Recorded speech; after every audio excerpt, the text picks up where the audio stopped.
The Bernardo family has clearly demonstrated that they need not be wealthy in order to effect positive change. Over the years, they focused their goodwill toward three main advocacies that have had a ripple effect in their community. Committed to the service toward others, Rex Bernardo spearheaded a project to provide wheelchairs to 200 persons with disabilities. Furthermore, another 500 persons with disabilities could avail of ID discounts and purchase booklets. With the help of the Camarines Norte Provincial Social Welfare, ACA Pinoy, and Person with Disability Affairs Office, Mr. Bernardo obtained the necessary ordinances and funding to make this project possible. Focus ako sa karapatan ng mga may kapansanan because as a person with disability, I also experience what other PWDs are experiencing right now. Naranasan ko personally na mapagkaitan ng pagkakataon during my childhood days. Hindi ako nakapag-aral. I was not given the chance to attend formal schooling because of my disability. And that is why I am trying to create this advocacy na kailangan ang gobyerno natin, ang lipunan natin, ay binibigyan ng pagkataon ng mga may kapansanan. And it should start by giving them access to education.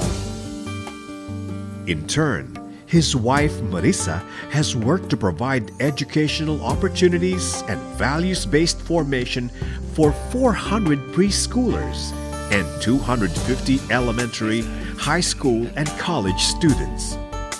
Employing the aid of Gawad Kalinga and Couples for Christ, she has devoted a decade of her life in championing this advocacy. Yung advocacy namin para sa edukasyon ng mga bata, nag-start noong 2002. From Manila, paglipat namin dito, nung nag-decide kami na dito na permanenteng manirahan, saktong kaka-start lang dito ng Gawad Kalinga. So, itong advocacy namin sa education program ng Gawad Kalinga, tinutulungan namin sila na magkaroon ng scholarship program, tsaka yung libreng pag-aaral nga.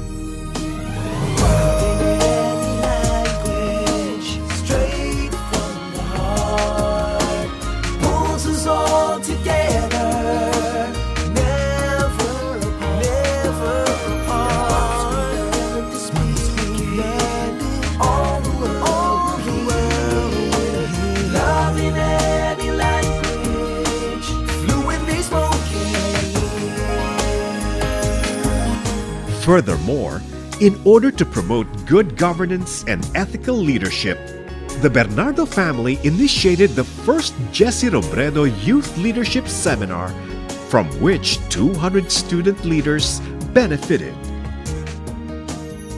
Okay, so ang gusto naming ma-accomplish sa pamamagitan nitong mga advocacy na ginagawa namin, yung pagtuturo sa mga kabataan, no, yung katulad ng leadership training seminar, na sana makita namin sila na pagdating ng panahon, makatapos din sila ng pag-aaral nila at makatulong din sila sa kapwa nila. At the same time, kasi maging mabuting rin sila, leader ng bansa natin. Kasi minumulat namin sa kanila, ini-inculcate namin yung values formation. Together, the Bernardos surmounted the financial obstacles and Rex's own physical limitations that come with furthering their causes.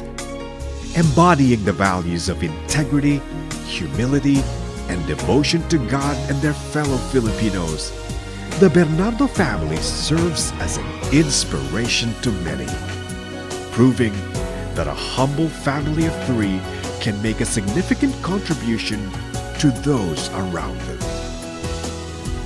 Ang advice na mabibigay ko sa mga taong gustong tumulong ay huwag nilang isipin yung limitations na hahadlang sa kanila dahil marami tayong paraan upang makatulong basta may determinasyon ka at masaya ka sa ginagawa mo.